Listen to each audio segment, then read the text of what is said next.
इतनी शक्तिशाली आभा किसकी है? कृष्णन बोल उठा। राम जान गया, लेकिन वो आभा जिस फोर्स से आई, बाकी लोगों के लिए अंदाजा लगाना मुश्किल था कि वो आभा किसकी है। वो शक्तिशाली आभा अत्यंत शक्तिशाली थी, उसे हराना आसान नहीं था। राजशेखर परिवार इस आभा को देखता ही रह गया। सब लोग कुछ कदम पीछे हट गए। मेघनाथ चाचा ने सुंदर पाइट में महारत हासिल कर ली थी, लेकिन इनकी आभा से ऐसा लग रहा है जैसे उन्होंने सुंदर पाइट की सुनहरी परत भी हासिल कर ली है। राम मन ही मन बोल उठा। सुंदर पाइट की विद्या का एक बहुत ही सौम्य रूप था, लेकिन सुंदर पाइट के कई साइड इफेक्ट्स भी थे जिसे राजशेखर परिवार पहले ही झेल चुका था। जब कनकी ने सुंदर पाइट से जानकी को पुनर्जीवित किया था, वैसे तो सुंदर पाइट बहुत ही प्यारा पाइट है, लेकिन जब एक योद्धा के मन में ही खोट हो तो वो उसकी सुंदरता को भी नष्ट कर सकता है।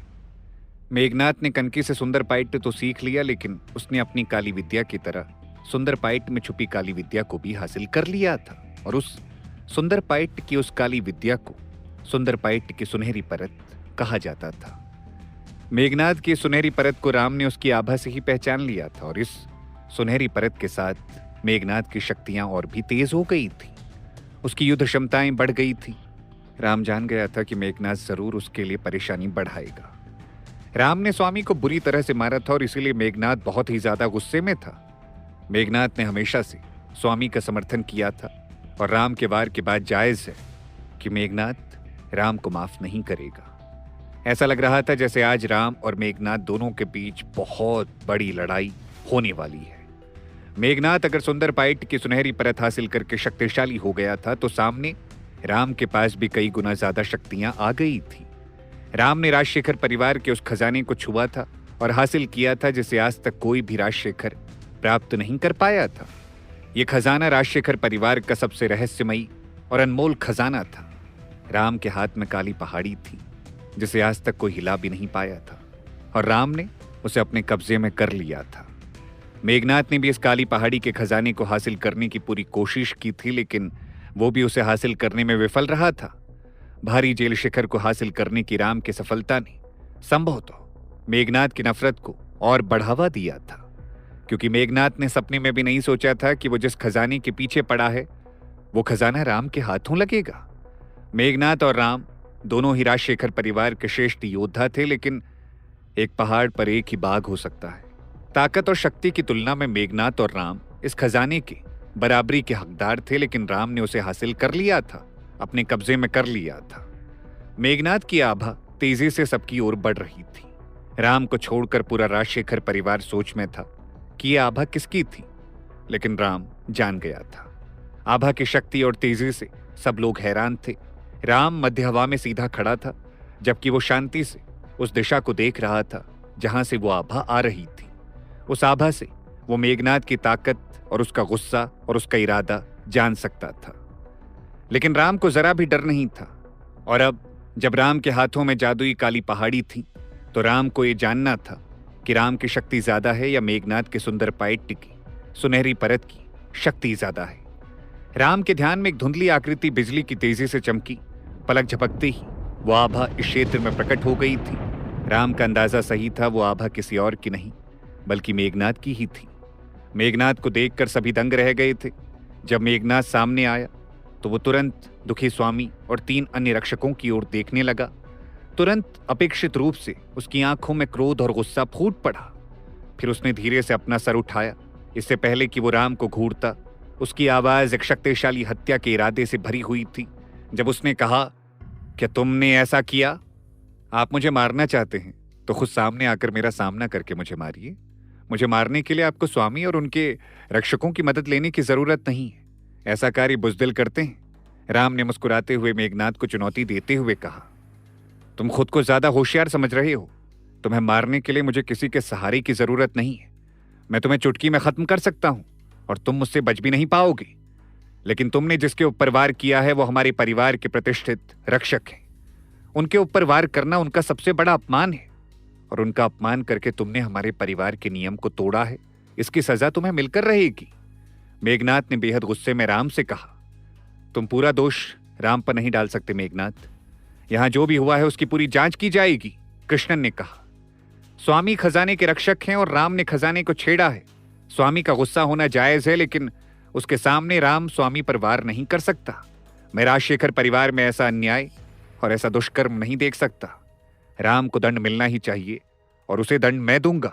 मेघनाथ ने कहा, आप दंड और नियम की बात कर रहे हैं, तो फिर उन्हें भी दंड मिलना चाहिए जिन्होंने अपनी शक्ति और ताकत का उपयोग करके कई बार मुझे सिर्फ इसीलिए मारने की कोशिश की है क्योंकि वो मेरी शक्ति से जलते थे, मेरी बढ़ती ताकत से डरते थे।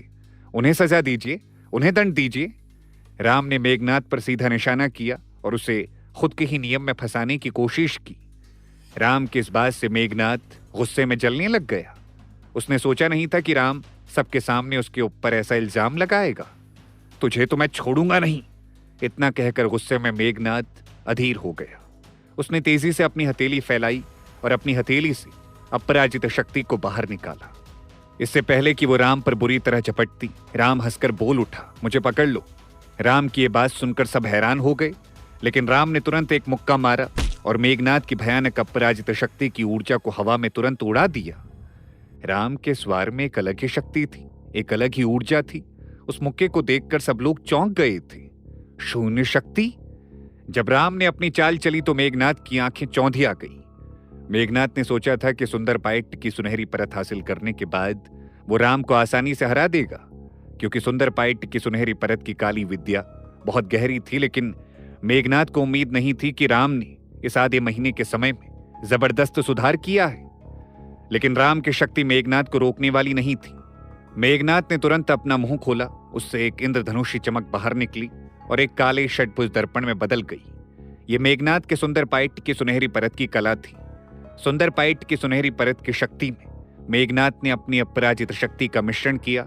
इन शक्तियों के मिश्रण के साथ तुरंत दर्पण चमकने लगा। उस पर चमकती काली चमक ऐसी थी कि किसी का भी दिल ठंडा पड़ जाए।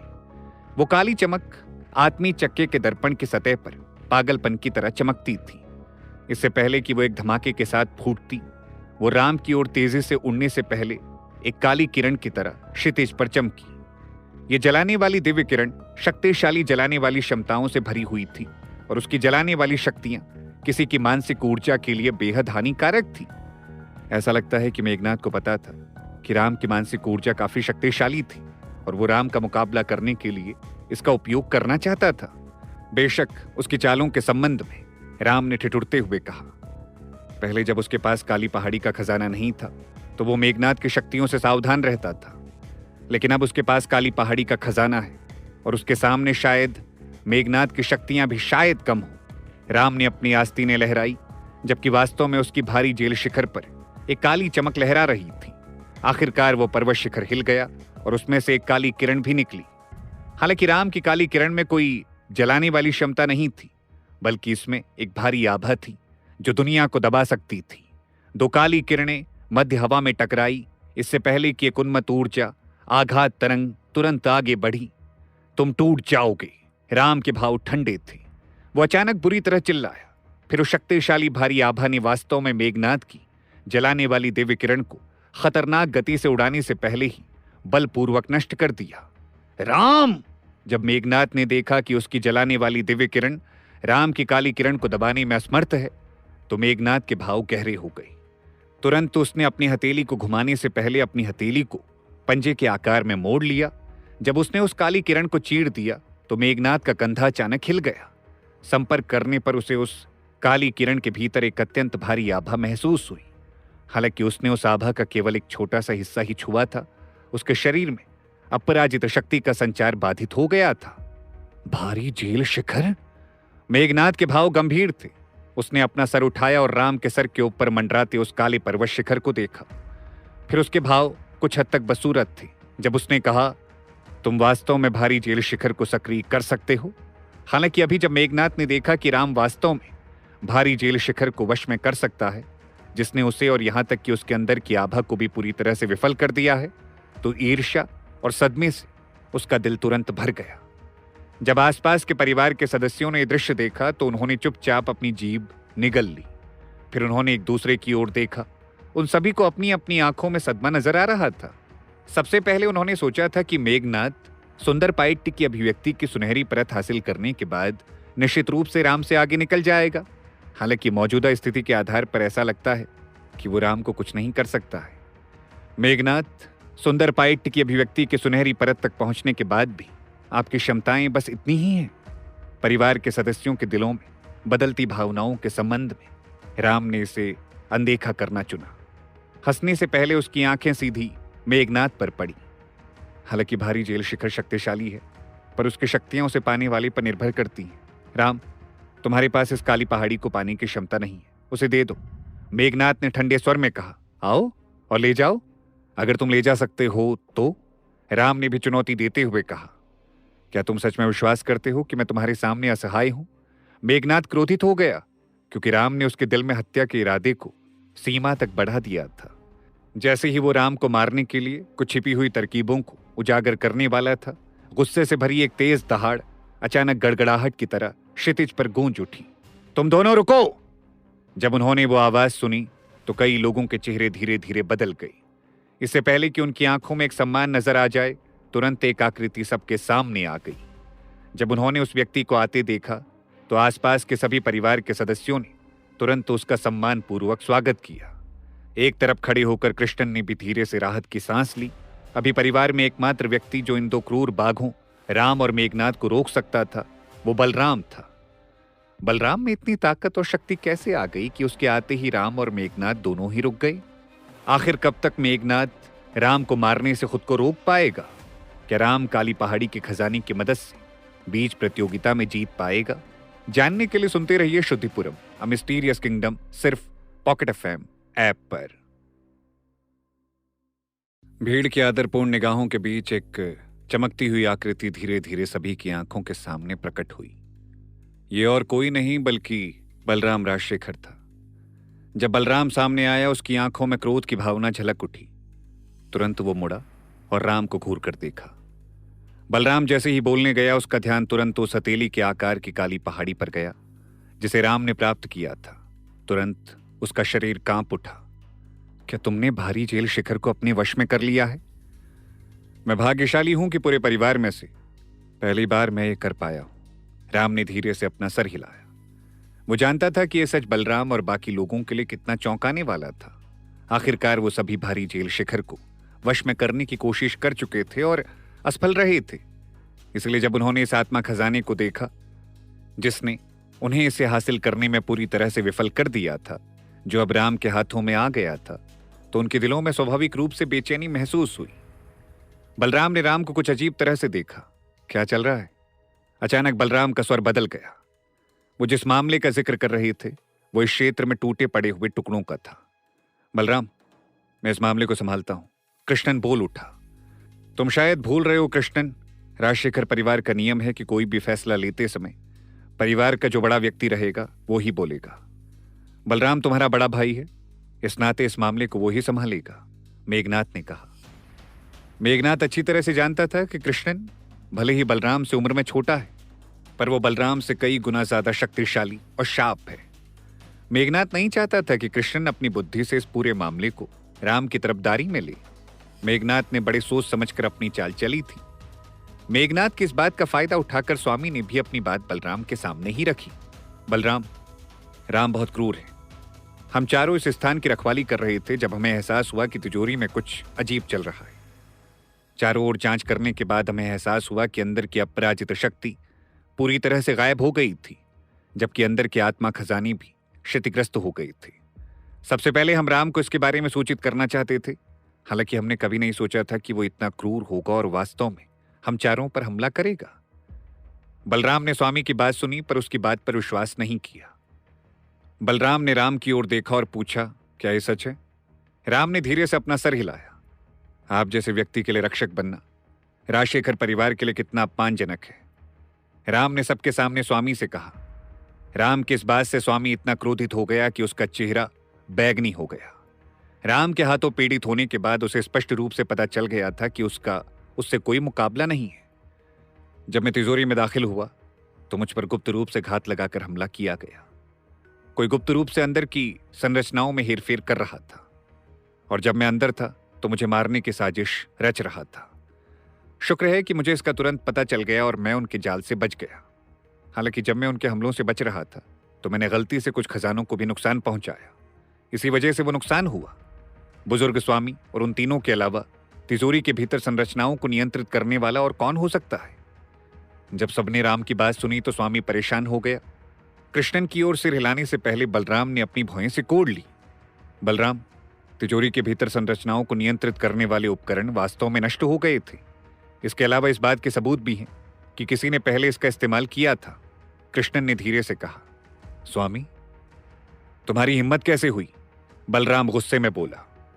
जब उसने देखा कि सच्चाई सामने आ गई है तो स्वामी का पीला चेहरा और भी पीला पड़ गया। जैसे वो अपना बचाव करना चाहता था। जब उसने बलराम की डरावनी आंखें देखी तो उसका शरीर कांप उठा। वो डर के मारे मेघनाथ को देखने लगा।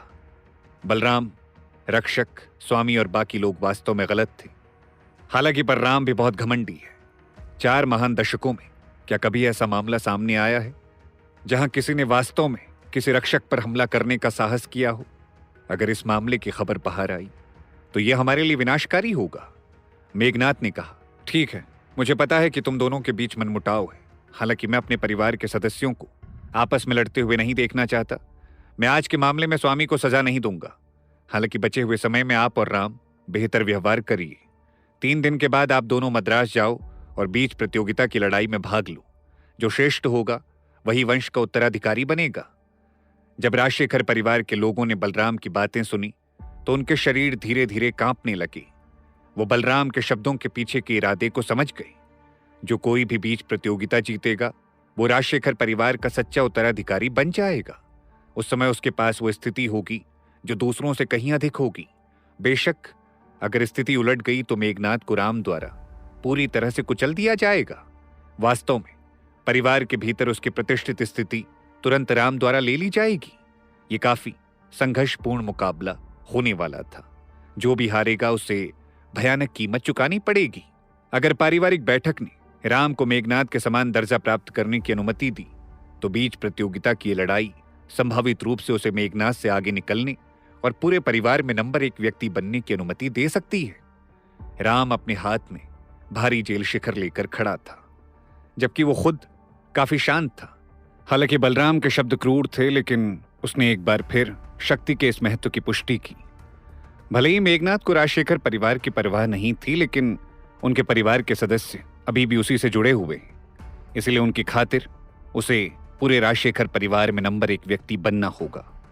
मेघनाथ की आंखें चमक उठी, जबकि उसकी आंखों के सबसे गहरे कोने में एक बर्फीली ठंडी चमक बह रही थी। जैसे ही उसने शांत दिखने वाले राम को देखा, उसके चेहरे पर धीरे धीरे एक जहरीली मुस्कान उभर आई। ठीक है, अब चले जाओ। 3 दिनों के समय में तुम दोनों मेरे पीछे आओगे और मद्रास जाओगे। बलराम ने अपना सर हिलाया। फिर वो और अधिक बोलने की जहमत नहीं उठा सका, क्योंकि उसकी आकृति चमक उठी और वो तुरंत उस क्षेत्र से बाहर चला गया। जब उन्होंने बलराम को विदा होते देखा तो तनावपूर्ण माहौल धीरे धीरे कम हो गया। अभी किसी ने भी राम का मजाक उड़ाने या मेघनाथ की चापलूसी करने की हिम्मत नहीं की।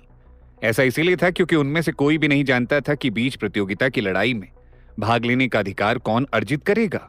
इसके अलावा बलराम के पिछले शब्दों ने उन्हें समझा दिया कि जिस व्यक्ति ने अधिकार अर्जित किए हैं उसके पास परिवार की विरासत को पाने की योग्यता होगी। इसलिए अगर वो अब जानबूझकर कुछ बोलेंगे तो भविष्य में उन्हें इसका पछतावा हो सकता है। अभी जब भीड़ में सभी लोग एक दूसरे की ओर देखने लगे तो धीरे धीरे क्षेत्र को छोड़ने से पहले उन सभी ने चुप रहना बेहतर समझा। राम, अपने बचे हुए दिनों को संजो कर रखो। तुम्हारे परिवार को तुम्हें देखने के लिए केवल कुछ ही दिन बचे हैं। मेघनाथ ने राम पर विषैली मुस्कान बिखेरी। फिर बिना किसी देरी के वो तुरंत मुड़ा और चला गया।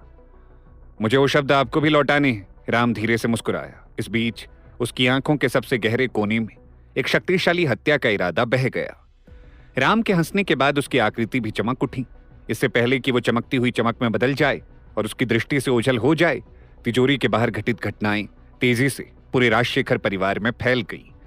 जब हर सदस्य ने सुना कि बलराम ने क्या कहा तो वो सभी बेहद स्तब्ध रह गए। जाहिर है बलराम ने स्पष्ट रूप से समझा कि राम और मेघनाथ के बीच गहरी दुश्मनी थी जिसे हल नहीं किया जा सकता था। इसीलिए वो उनमें से केवल एक को ही चुन सकता था और उसने अपना निर्णय लेने के लिए बीच प्रतियोगिता की लड़ाई का उपयोग करने का निर्णय लिया था।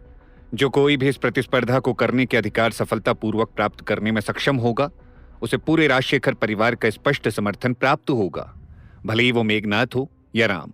इसलिए हर कोई जानता था कि इस बार बीज प्रतियोगिता की लड़ाई ये तय करेगी कि उनके राजशेखर परिवार में असली गौरव कौन था और आखिरी हंसी किसकी होगी।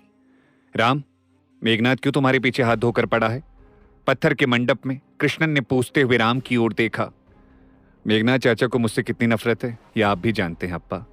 मैं कुछ ना करूं फिर भी वो मेरे रास्ते में आ जाते हैं। लेकिन अब मैं मद्रास बीज प्रतियोगिता में जाऊंगा। अप्पा, आप क्या करेंगे?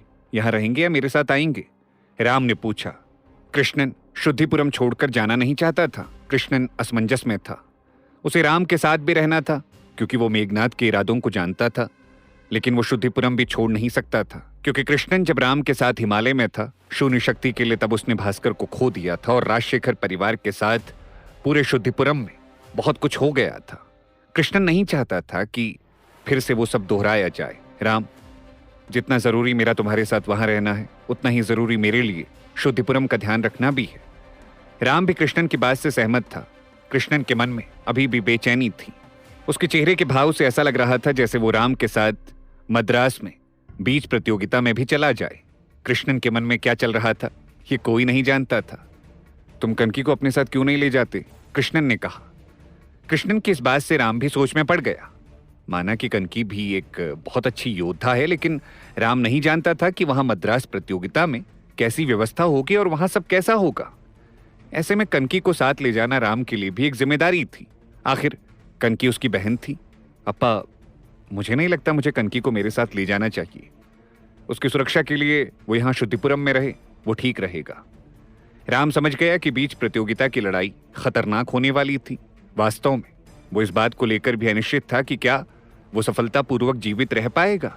इसलिए अगर वो कनकी को साथ ले जाता है तो ये और भी खतरनाक हो सकता है। कृष्णन राम के फैसले को पूरी तरह से मान देता है क्योंकि कनकी भी मेघनाथ का शिकार बन गई थी। माना कि कनकी ने कई शक्तियां हासिल कर रखी हैं, लेकिन मेघनाथ ने कनकी से ही सुंदर पाइट सीखा था और उसके ऊपर सुनहरी परत भी हासिल की है। पॉसिबल था कि मेघनाथ सुंदर पाइट की सुनहरी परत का इस्तेमाल करके कनकी के सुंदर पाइट को दूषित कर दे, और अगर कनकी को कुछ भी होता है तो राम अपने आप कमजोर हो जाएगा। कृष्णन नहीं चाहता था कि कोई भी ऐसा रास्ता हो जिससे मेघनाथ राम को नुकसान पहुंचा सके या उसे कमजोर कर सके। बलराम ने कहलवा दिया था कि घर के बड़े मर्द इस प्रतियोगिता में अपने परिवार का नेतृत्व करने के लिए साथ में जाएंगे और कृष्णन भी उसमें शामिल था। राम जानता था कि उसकी ताकत और शक्तियों पर उसके अप्पा को कितना नाज है, लेकिन राम खुद नहीं जानता था कि वहां उसके सामने कैसे योद्धा होंगे और उसे किस परीक्षा से गुजरना होगा। राम को एक पल के लिए खुद की ताकत और शक्तियों पर ही शक होने लगा था। क्या राम कृष्णन और पूरे राजशेखर परिवार की आशाओं पर खरा उतर पाएगा? क्या राम जिस इरादे से मद्रास जाना चाहता है उसमें सफल हो पाएगा? जानने के लिए सुनते रहिए शुद्धिपुरम, अ मिस्टीरियस किंगडम, सिर्फ पॉकेट एफएम ऐप पर। पलक झपकते ही 3 दिन बीत गए। राजशेखर परिवार के मैदान में कई परिवार के सदस्य एकत्र हुए थे। उनकी नजरें मैदान के बीचों बीच खड़े लोगों पर पड़ी। ये लोग शुद्धिपुरम की सबसे प्रतिष्ठित प्रतियोगिता बीज प्रतियोगिता के प्रतिनिधि थे। बीज प्रतियोगिता के संबंध में सभी को स्पष्ट पता था कि वो कितनी खतरनाक प्रतियोगिता थी। अगर राजशेखर परिवार की सभा में किसी की सफलता उसे शुद्धिपुरम में एक प्रभावशाली व्यक्ति बनने की अनुमति देती थी, तो बीज प्रतियोगिता में स्थान सुरक्षित करने में सक्षम होने से उसे शुद्धिपुरम में सर्वोच्च गौरव और सम्मान मिलने वाला था। पूरे शुद्धिपुरम में नहीं बल्कि पूरे देश में। स्वाभाविक है, बीज प्रतियोगिता पार करके ही लोग 100 साम्राज्य युद्ध में हिस्सा ले सकते थे। 100 साम्राज्य युद्ध में कोई ढीला ढाला योद्धा कभी हिस्सा नहीं ले सकता था। वो जिंदा ही नहीं बचता था। मैदान के केंद्र में बलराम, कृष्णन, हेमा और नरसिंह के साथ मिलकर योजना बनाने में व्यस्त था। वो काफी दिनों के लिए वैकुंठ विला से दूर रहने वाला था। उसे खुद की गैर हाजिरी में सब तैयारी करके जानी थी। वैकुंठ विला की सुरक्षा भी बलराम और कृष्णन के लिए बेहद जरूरी थी। उनसे थोड़ी ही दूर राम खड़ा था। उसकी नजर विला पर थी, मानो किसी के आने का इंतजार कर रहा हो। थोड़ी देर बाद उदयन निकला, लेकिन फिर भी राम की शक्ल से लग रहा था कि उसकी सोच खत्म नहीं हुई है। उसने उसके नजदीक आ रहे उदयन को आखिर में हैरानी से पूछा, कनकी कहाँ है? दिख क्यों नहीं रही है? मुझे अलविदा कहने भी नहीं आएगी? उदयन रुक गया। पास में विश्वास खड़ा था। उदयन ने विश्वास की ओर इशारा करते हुए कहा, ये जानते होंगे? कहकर वो बलराम के पास चला गया। विश्वास राम के पास आया। वो जानती है कि आप उसे साथ नहीं ले जा रहे, इसलिए थोड़ी नाराज है। अपने कमरे में बैठी है और जिद पकड़ के बैठी है कि वो आपसे अलविदा कहने नहीं आएगी। विश्वास ने मुस्कुराते हुए कहा। राम को विश्वास अच्छा लगा। काफी शांत और होशियार लड़का था। कनकी के लिए वो बहुत ही अच्छा था। उसकी बात सुनकर राम ने गहरी सांस ली। राम केवल कड़वाहट से मुस्कुरा सका और उसने अपना सर हिला दिया। उसकी लाडली बहन को कौन समझाए कि वहां जाना उसके लिए खतरे से खाली नहीं था। वो बीच प्रतियोगिता में हिस्सा नहीं ले सकती। उसका अर्थ ये नहीं है कि वो कम प्रतिभाशाली योद्धा है। चिंता मत करो, हम उसे मना लेंगे, विश्वास ने कहा। राम ने विश्वास की पीठ पर हाथ रखा। उसका ख्याल रखना, मेरे लिए वो दुनिया की सबसे कीमती चीज से भी कीमती है। मेरी बहन मेरा गुरूर है, बस उसे खुश रखना, राम ने कहा। विश्वास ने हाँ में सर हिलाया। तभी किसी ने राम की पीठ पर हाथ रखा। कृष्णन था। ठीक है, जाने की तैयारी हो गई है, चलें, कृष्णन ने कहा। ठीक है अम्मा, अपना ख्याल रखना। राम ने अपनी मां के पैर छुए। यह दृश्य देखकर कृष्णन को बहुत ही गर्व हुआ। उसका बेटा पाइट का प्रतिम योद्धा था। कितनी जगहों पर पहुंच गया था, कितनी शक्तियां हासिल कर ली थी, पर राम अपने संस्कार नहीं भूला था, शायद कभी भी नहीं भूलेगा। कृष्णन को उस वक्त हेमा के संस्कारों के लिए भी गर्व हुआ। उसने दोनों राम और कनकी को बहुत प्यार से और बहुत ही हिम्मत से बड़ा किया था। बिना किसी हिचकिचाहट के एक और सलाम के साथ राम ने छोटी आग को अपने पास बुलाया। अब तक छोटी आग मैदान में खुलेआम घूम रहा था। इतने दिनों में सबको छोटी आग से बहुत लगाव हो गया था। उन लोगों ने सपने में भी नहीं सोचा था कि एक पिशाची जानवर को वो लोग पालतू मानेंगे। हरी तो राम की जेब में पत्थर के रूप में था ही। छोटी आग हवा में घूमा और मैदान के केंद्र की ओर आ गया, जहां राम खड़ा था। बलराम सबकी ओर घूमा और कहा, क्योंकि सब कुछ तैयार हो गया है, हम चलते हैं, बलराम ने कहा। अचानक ही बलराम ने अपने मुंह से एक तेज सीटी निकाली। देखते ही देखते राजशेखर परिवार की गहराई से कान फाड़ देने वाली दहाड़ सुनाई दी। सब दंग रह गए, राम भी। चाचा, ये किसकी दहाड़ है? बलराम मुस्कुरा रहा था। तुम्हें क्या लगा सिर्फ तुम्हारे पास ही पालतू पिशाची है? बलराम ने कहा। राम खुश हो गया। क्या बलराम की सवारी भी एक पालतू पिशाची ही था? मतलब कि बीच प्रतियोगिता में एक नहीं, दो दो पिशाची होंगे। अचानक राम ने देखा कि थोड़ी दूर से एक विशाल 4 पंखों वाला पिशाची अपने पंख फड़फड़ाते हुए बलराम की ओर आ रहा था। वो छोटी आग से काफी अलग दिखता था, लेकिन था तो चमगादड़ ही। शायद चमगादड़ की अलग स्पीसीज थी। इसका नाम है बड़ी आग, बलराम ने हंसते हुए कहा। राम जोर जोर से हंसने लगा। बड़ी आग आ गया और मैदान के ऊपर कम ऊंचाई पर मंडराने लगा। बड़ी आग नीचे, बलराम ने हुक्म दिया। बड़ी आग नीचे आ गया। छोटी आग और बड़ी आग एक दूसरे को जानते हो ऐसा लग रहा था। जैसे ही बड़ी आग छोटी आग के पास लैंड हुआ, दोनों नाक टकराकर खेलने लगे। बलराम ने अपना हाथ लहराया और पिशाची की पीठ पर कूदकर बैठ गया। राम, मेघनाथ, कृष्णन और सैकड़ों राजशेखर परिवार के सेनानियों ने तुरंत बलराम के नेतृत्व का अनुसरण किया। राम भी छोटी आग पर बैठ गया। वो बलराम के ठीक पीछे था। हेमा ने दूर से अपने परिवार के मर्दों को देखा। सब बेहद शक्तिशाली और प्रभावशाली लग रहे थे। बीच प्रतियोगिता में राजशेखर परिवार कहर ढाने वाला था। जब बलराम और राम अपने अपने पिशाची की पीठ पर चढ़ गए तो दोनों ने धीमी गर्जना की। उसके बाद हेमा की नजरों के सामने दोनों पिशाची तेजी से हवा में उड़ गए। हवा के झोंके के साथ पिशाची तेज गति से मद्रास की दिशा में उड़ गई। जैसे ही विशाल पिशाची शुद्धिपुरम के आकाश से गुजरे, उन दोनों ने शुद्धिपुरम के लोगों की असंख्य निगाहें आकर्षित की। शुद्धिपुरम के लोग बीच प्रतियोगिता के बारे में अच्छे से जानते थे। वो लोग जानते थे कि राजशेखर परिवार अपने योद्धा, खास करके राम को जरूर भेजेगा। इसलिए उन्हें आश्चर्य नहीं हुआ जब ये लोग उड़ के जाने लगे। वो राजशेखर परिवार के उद्देश्यों के बारे में जानते थे। हालांकि वो अभी भी ये जानने के लिए उत्सुक थे कि क्या राजशेखर परिवार इस बार बीच प्रतियोगिता में सफल हो पाएगा।